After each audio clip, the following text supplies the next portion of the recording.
For a great cup of joe, there's one thing you should know. Your morning brew can also be playful. Buff Boy Brewing guys make the temperature rise, and you surely feel naughty when you swallow our coffee. If you want some real heat, give your mouth a fine treat. You will want some more, rest assured. Buff Boy Brewing, you can't get enough of. It's time for The Scribble, your weekly fix of celebrity chats, bizarre stories in the news, and basic random chatter with best-selling author and syndicated radio host Jeremy Bradley.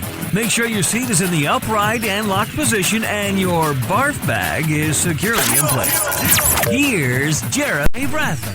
Thank you very much, Larson. Jeremy Bradley here. This is The Scribble. 30 minutes of time-wasting fun today and a bit of randomness. It's a little bit, sometimes we do the 30 minutes on, one subject or like a certain theme or, there's a segue, there's a path till the ultimate. We're all over the place today. And it starts on The Scribble right after this. Isn't it crazy that you wait for payday, but before you know it, you're strapped for cash again? It's time to stop blowing your money and become a smart spender with the book, The Official Guide to Being an American Cheapskate at cheapskatebook.com. Learn simple ways to cut costs at home every day and during special times of the year. Don't go broke at Christmas. Don't remortgage the house for a fancy vacation. The book is filled with tips to save you money throughout the year. Check out the best-selling book, The Official Guide to Being an American Cheapskate at cheapskatebook.com or on Amazon and iTunes. Jeremy Bradley here on The Scribble. All right, I'll be upfront. I am not a handy person. I'm not a cook. I'm not a Mr. Fix-It. I'm pretty useless when it comes to maintaining my property. So we have, people that do the grass and clean and all that kind of stuff. Yeah, I'm spoiled. Shut up. That's not the point. Anyway, so the other week on the show, I mentioned how I was looking up how to properly clean my retainers, for my teeth. So I looked up if you have one of those ultrasonic machines, and then you've got orthodontists that say you just need baking soda. Okay, so here's the thing. I've realized now, and this is all old news to you, so most of you are probably going to be like, but I'm telling you this story, I guess, sort of at my expense. Let's have a laugh at my expense. So, the retainer thing, I was looking that up, and as I just said, vinegar was a solution, and then also baking soda. They're apparently really powerful at cleaning a retainer. They, because of the texture or the material of what a retainer is, these are two materials that are fine for that. So I was like, all right, cool. So I go and I buy, baking soda, because why would I have that in my house? And then vinegar, which this is actually really funny. I didn't even know that we had a jug of vinegar that was unopened in a cupboard somewhere, because I went through this kick of fish and chips. This is last summer yet. So we were doing, my husband and I were barbecuing, doing these. I love barbecue chicken. That's like one of my favorite things. And so we were at the store one day, and they had just got in fresh fish that they were putting out. And I was like, oh my God, I love fish. So we picked some up and we did some on the barbecue. Well, I bought vinegar that day. Funniest thing, though, was that totally forgot that I bought the bottle of vinegar because it was put up in the cupboard when we got, you're unpacking the groceries or whatever. And so we put it up into a cupboard because it's not something that we normally have, right? Because when you go to the grocery store, the vinegar is just on a regular shelf, right? It's not refrigerated. Once you open it, that's when people put it in the fridge. So for us, it just went up into a cupboard, and we actually didn't even know which cupboard to put it in, because we were like, we don't really have this in the house ever. So we put it in the cupboard above the stove, which I think is one that we don't normally go into. Thus, the vinegar was forgotten about. So I bought baking soda, and then come to discover we have about a gallon jug almost. It was quite a big bottle of vinegar. So I started to clean my retainers. And then we had, one of the dogs had a regurgitation, an oops, a mouth oops, a stomach mouth oops on the hardwood floor in one of the rooms in the house.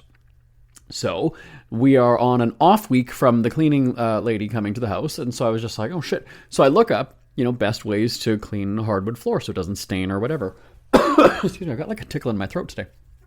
So, wouldn't you know it, sure as shit, vinegar comes up again. Now, there was, apparently there's like different kinds of vinegar. So, the cooking one that you're using with food is not, but, I would think vinegar is vinegar, but household people, you'll tell me that I'm wrong and whatever, I'll believe you. So I was kind of like, okay, whatever, vinegar, great. So then we did go to the store because there was bottles of vinegar in the actual household cleaning section, not in the condiments section where the other one that we got was. So, I mean, whether they're the same or whatever, I don't know. But anyway, so not only can I use it to clean my retainers, I can also clean my hardwood floor with it. Then, this is totally crazy.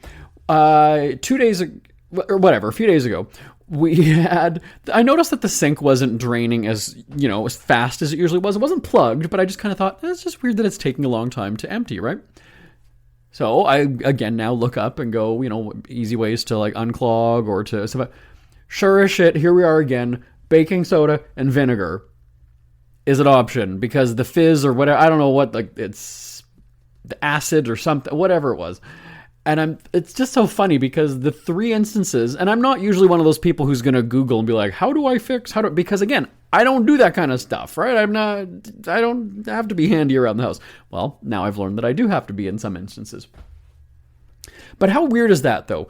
That just like the 3 things that I kind of Google, be like, oh, how do I do this? How do I fix it? It's vinegar and baking soda.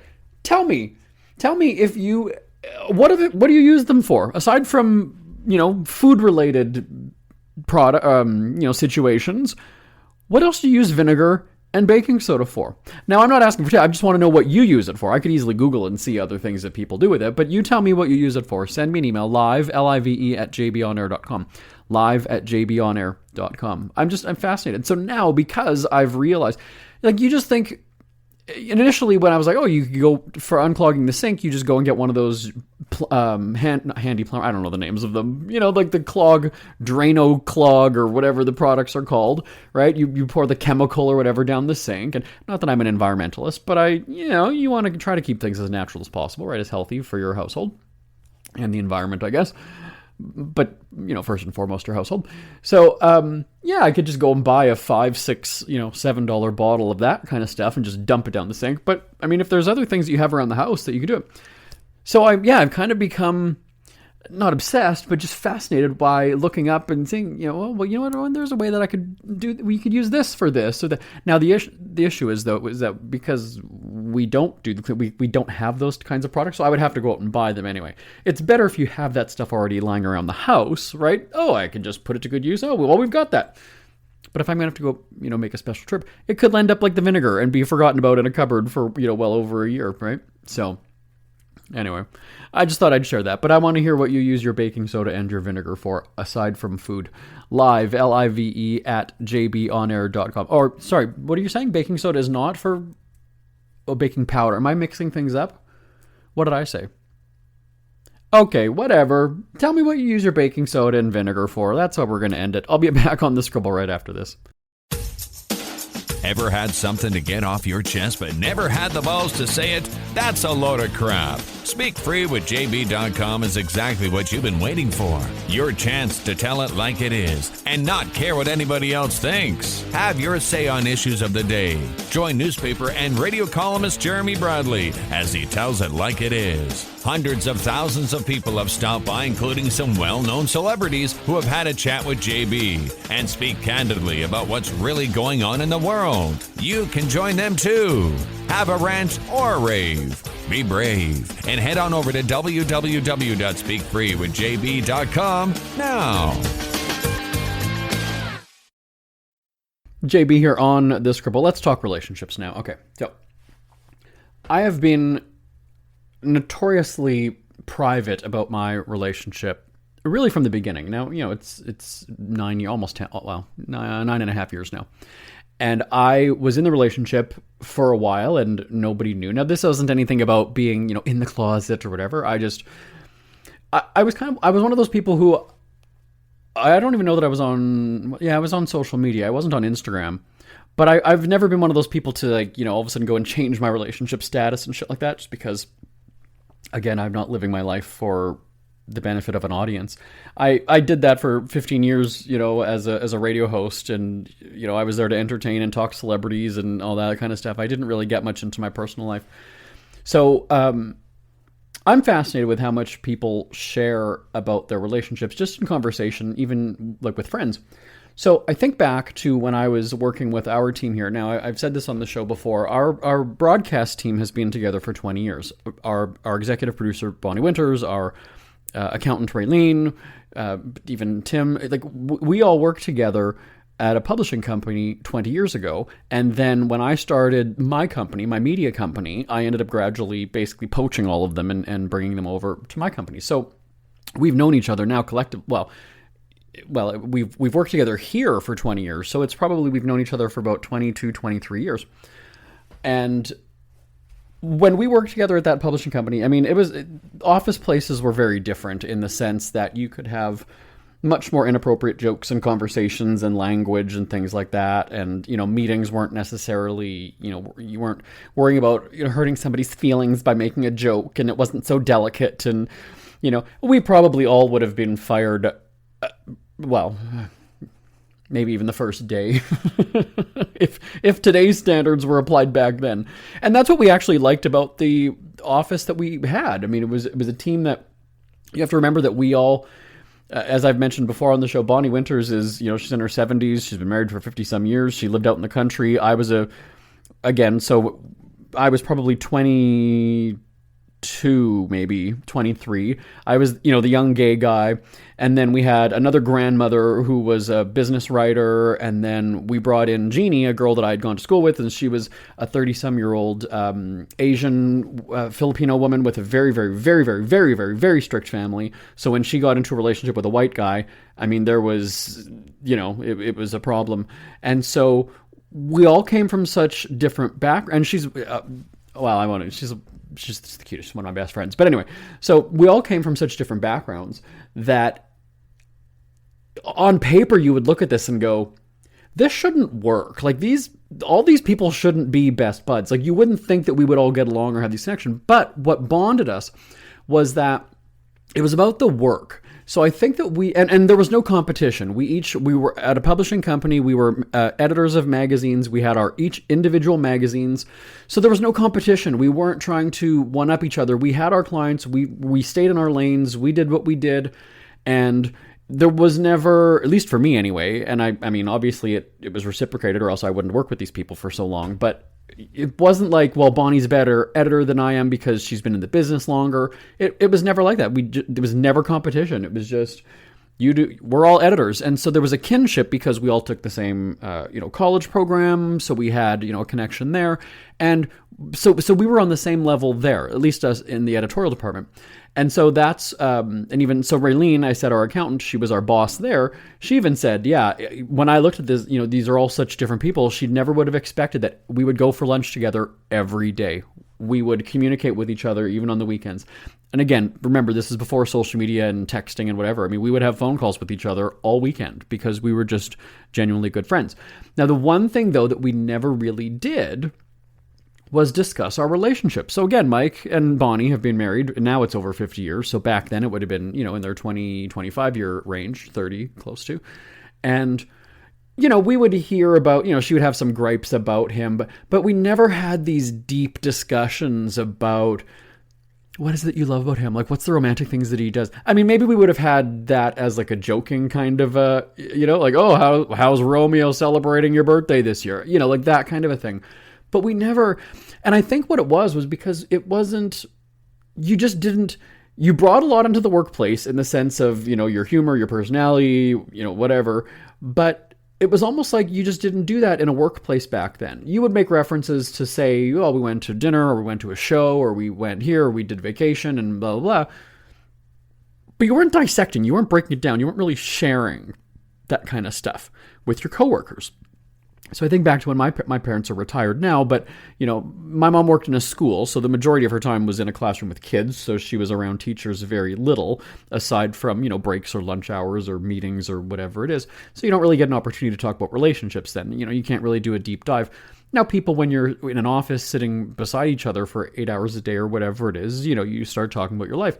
But I think nowadays, again, and perhaps that's because social media has just sort of made it's almost like it's like an expectation that if you're in a relationship, you're going to post about it, you're going to share, you're going to tell people. And I said on the show the other week that I can go on a trip with my husband, and the guys from our coffee company here in West Hollywood, they'll be looking at the media drive because we have each a phone that's connected to our media drive. So if we take a picture of something, it's uploaded, and everybody in our company has access to it almost immediately. So they'll be looking, and then when we come back from the trip, they'll be like, "Did you guys even go? Like, there's no pictures." Yeah, here's the thing: we can take a vacation, we can travel, we can go somewhere, and not have to take one picture. Because if you think about the majority of the pictures that you're taking, are they for you, or are they for an audience? Right? Like, just really. And so we don't open up our relationship, with things like that. I think it's happened maybe once or twice where early on in my relationship, we had a pretty big conflict. And it happened when I was in a meeting with the team. And we have a rule about no phones in meetings. And so, and that's, I hate that. So that's my rule. That's something that I insist on. So everybody's kind of looking because we have this meeting and JB's phone is on the table. So that absolutely raised eyebrows. And I just totally wasn't into the meeting. Now, I mean, it's my company, so I'm not going to get in trouble, right? But definitely people are kind of, looking at this like there's something up. Why is he, So, I'm not even really paying attention in the meeting. There was just something going on. And so one of my colleagues asks me after. And again, like I said, we've known each other for a long time. So it's not like they're overstepping or anything like that. And I just said, no, I think that he's going to be in trouble in an hour or two.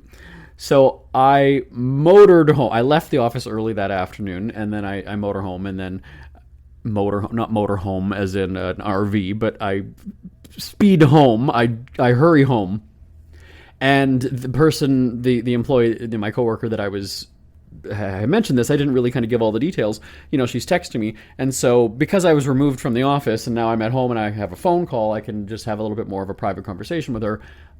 I kind of just said, like, this is what's going on, and But other than that, like with our team here, I have never, ever, we make jokes about sex or whatever the odd time, but I mean, this isn't a fucking frat house, so it's, we're all, I'm 43, and, like I said, Bonnie is 70, and Suzanne is, in her 50s, and, so it's not like that. But I said, we've never had, I don't know how many days a week, Bonnie has sex. She doesn't. I've never said anything about. But we'll make a joke about. I'll make a joke because my husband's a Brazilian fitness model. So I mean, I'll make a joke about like, yeah, I get that at home. But nothing. In detail, nothing serious. It's not like I come and walk and hunched over, going, oh, last night. Never. Like I don't, just because that's. I don't like. It's just weird. And so now when I fast forward and I look at other workplaces now, it's funny because you walk on eggshells when it comes to the HR department, and somebody overhears you having an inappropriate conversation, you talking about your sex life. I mean, but at the same time, employees just feel so casual about sharing stuff like that, and so it's weird how the generations have changed.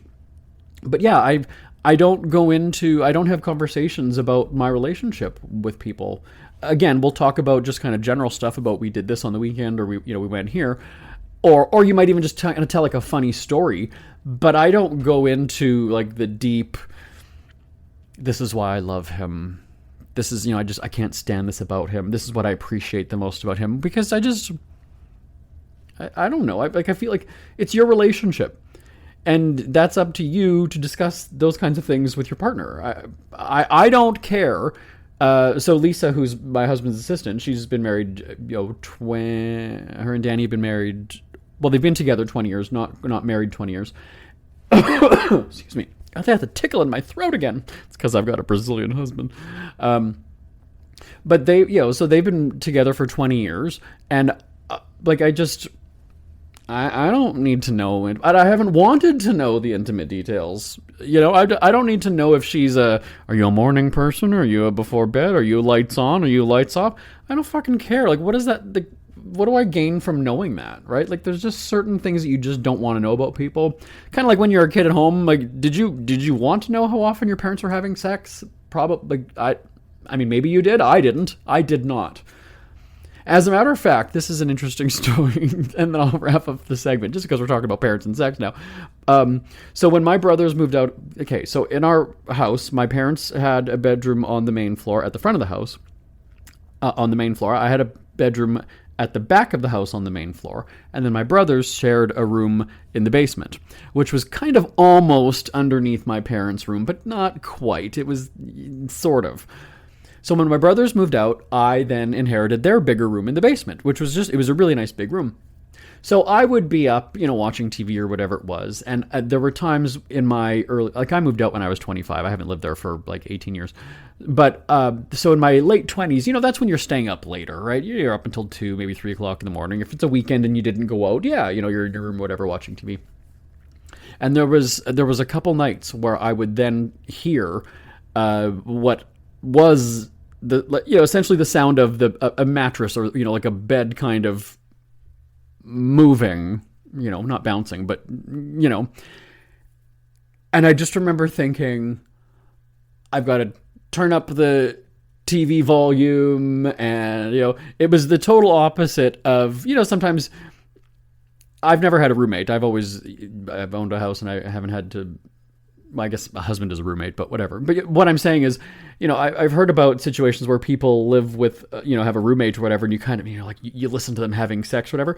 This was not that kind of a situation, because being the person I am, I'd be kind of like, I want to time it and see how long my parents go. No. I was like, volume up. I do remember actually thinking, okay, well, at least they still do it. I was kind of, okay. But I was like, I don't want to. I'm just not. Because I knew they'd gone to bed. We only had one bathroom in the house, so it was upstairs. I'd have to walk by their room to get to it. And, I'd go and be like, well, it's lights out. And I'm like, all right, they're sleeping. And then when you hear that, 20 minutes later or whatever it is, I was just kind of like, okay. And then there would be the footsteps to the bathroom after. So I was kind of like, oh, okay. But still, I'm like creeped. I don't want to, and I'm definitely not the type of kid where it'd be like, oh, I heard you guys last night, huh? No, that's just not. And I wouldn't even do that to to a good friend. So let me ask you this. Do you have conversations about your sex life? Because again, one of the other things that people do, even when you're single, right, is, I got laid last night, and oh yeah, I got a blowjob, whatever. I don't know. I've never shared that kind of thing. And like I said, I don't want to know about things like that. I had a friend years ago. He was in a relationship for a really long time. He was in a relationship for, I don't know if it was maybe 15 years or something. And the guy left him for somebody who was much, much, much, much younger. Actually, I think a teenager. So my friend at the time was in his early 30s. I'm trying to think. Okay, so wait. I met him when I was working at the bar. I was living at home with my parents. So I'm trying to do some quick math here. So I met him when I was in my early 20s. So he would have been, he was in his early 30s. He's now well into his 50s. So anyway, so he was left for a teenager. And so for him, that was very ego crushing or morale crushing, spirit crushing even, right? Because, you're with this person for so long, and then all of a sudden you're just up and left for some young piece of ass. And so what my friend started to do was the typical rebound thing, at least, especially for gay guys at the time, was I'm just going to go and fuck everything. I'm just going to, because in that sense, he's proving to himself that he still got it, right? Like, people still want me. So this one guy might not want me, but, I can find people to fuck, and that's fills that void, if you will, no pun intended. And so that's what he would do. And so he would make jokes about, I had company last night or whatever, but I wouldn't go further into, I was going to say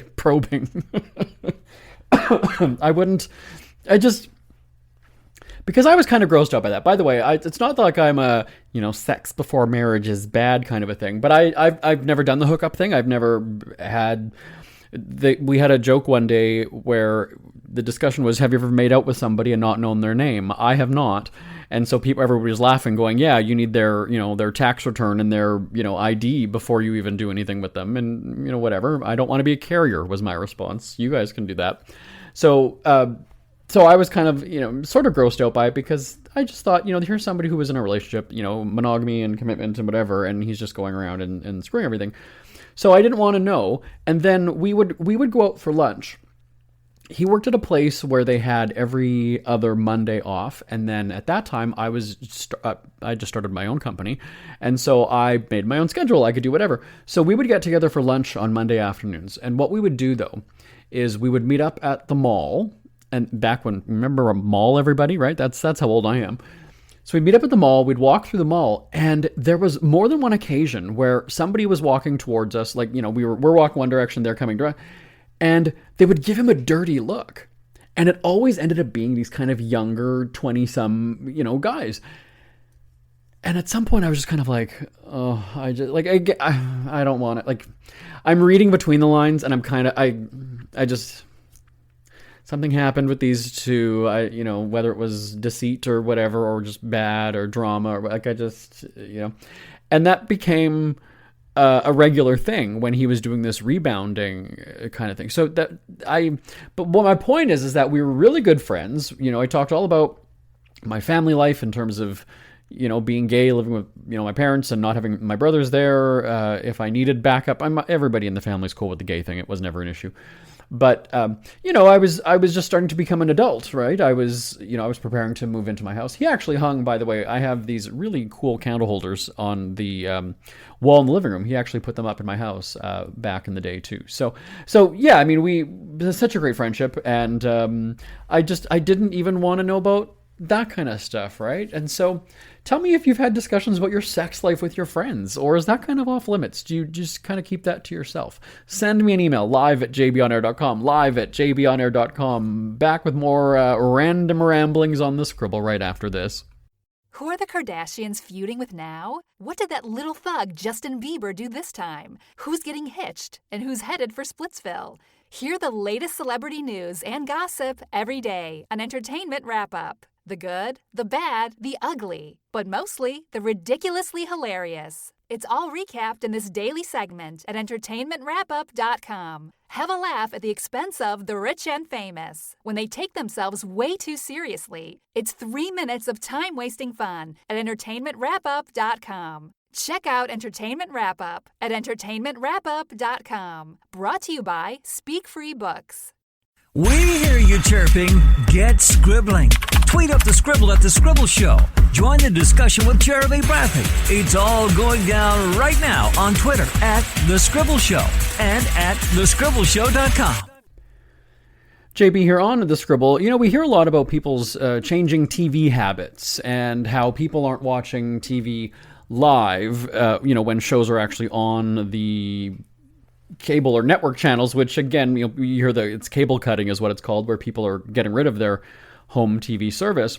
Now, we still have it at our house because I'm in the media, so as an entertainment host and correspondent and anchor or whatever, I need to watch shows when they're on. I can't just watch it, you hear on the next day on the app. I can't do that. I've got to, whether it's to, live tweet or whatever, I have to be paying attention to the actual television. We still have landlines in our house, by the way. We have 2 landline phones in our house.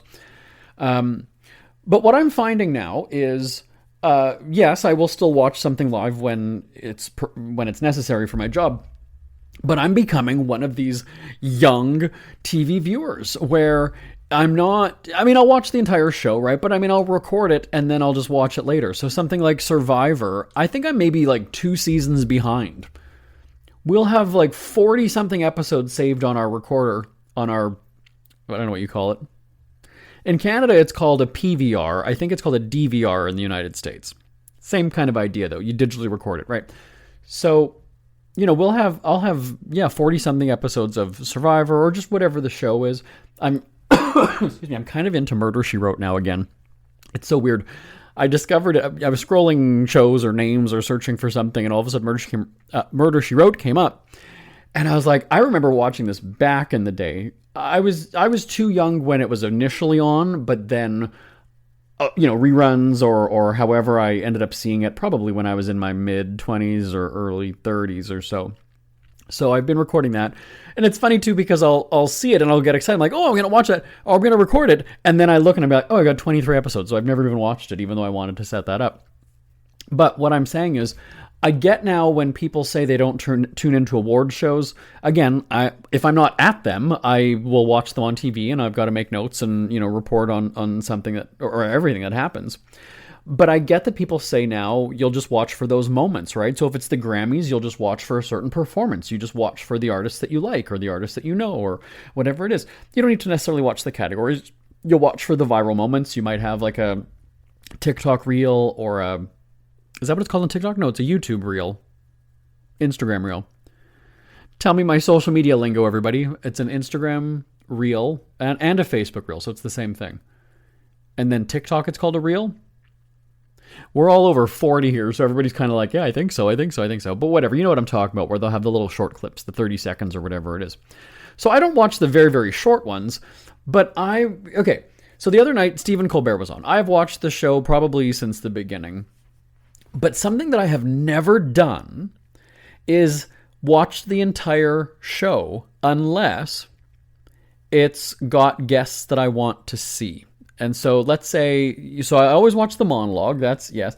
And then when they'll do the next segment, he's sitting at the desk and it'll be, like a comedy segment where he's going through like news headlines or whatever he's going through. And then if the first guest or the second guest isn't anybody that I want to see, then I just leave the show. And same thing, I don't even know the last time I watched a musical guest on any of those shows. Again, unless it's somebody that I'm interested in, whether it's a Sabrina Carpenter performance or if it's even just a big name, Taylor Swift, because that could be newsworthy, at least for me as an entertainment host, right? So I'll tune in for something like that. But watching an entire episode of Stephen Colbert from start to finish, no. I watch the monologue, so 10 minutes or however long it is, I'm out. Same thing with Seth Meyers. I'll watch the monologue, and then he does a closer look. And then when he says who the guests are, I'm kind of like, all right, I'm out after a closer look. I'm just done. And SNL is the same thing. Like with the musical performance, unless it's somebody that I know or really want to watch, we record it. Again, if I'm watching it almost in real time, I'll start to watch it about 30 minutes in, so you can zip through commercials. You can kill a good almost 10 minutes between the commercial break, the musical performance, and then the next commercial break. That's at least 10 minutes right there. So you can save that time. You don't have to spend an hour and a half watching it live, and you can wrap up the show in a little under an hour. So I'm kind of getting it, and I'm sort of like, you know what? Yeah, I will watch little pieces of shows. Same thing with Jimmy Kimmel. I'll watch the monologue, and that's it. Rachel Maddow or like I used to, when Chris Cuomo was on CNN, I'd kind of watch the opening sort of commentary from his show. And then when it comes to the guests just yelling at each other, I was like, no, I'm not interested. I'll tune in for the opinion or the commentary, and then that's it. So are you one of those TV viewers? Are you just kind of watching in bits and pieces? You're just taking it in chunks? Is that the word? I'm watching chunks of television. I'm definitely not one of those, watch it the next day on the app. I've never done that. I watch things in my own time. I also don't understand why they don't put it in real time on their app. That's also something that's strange to me. It's almost like if I'm paying for it, why am I not getting it at the same time as people who are watching it old school on their cable TV? You'd think that technology or whatever, you should be able to, stream something. If I can get online radio stations, if I can stream a radio station to my phone, no problem. I mean, why does an app, why is a TV app not working like that? It was weird when, was it Netflix or Amazon that tried to do a live show? What was it? And it was just terrible, either cutting out or they just didn't. And you're sitting there going, this is a how many billion-dollar company? How many billions?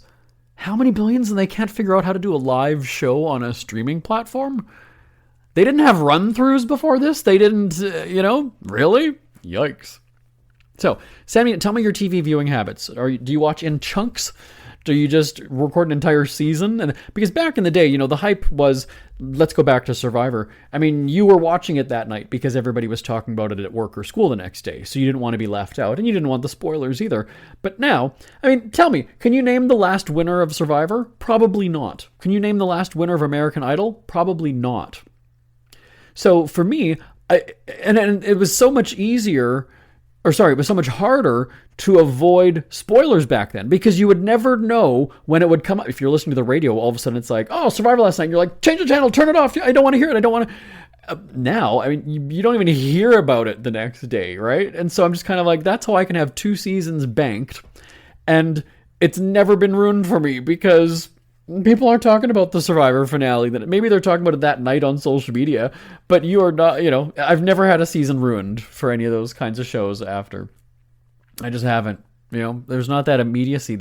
I don't think that there's not that viewer loyalty anymore. Like, it's just the viewership has gone down.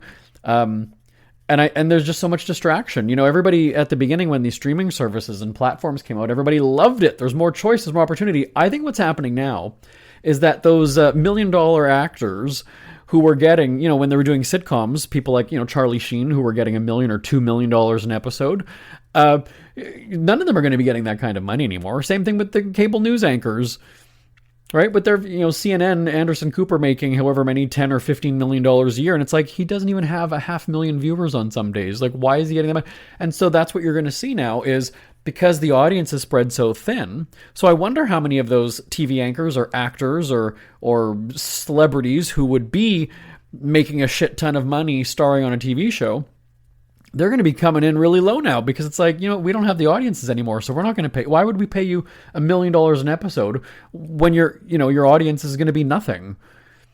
Right? So I'm wondering if initially, the entertainment business, this is something that we should look into. Maybe we'll do an interview with somebody.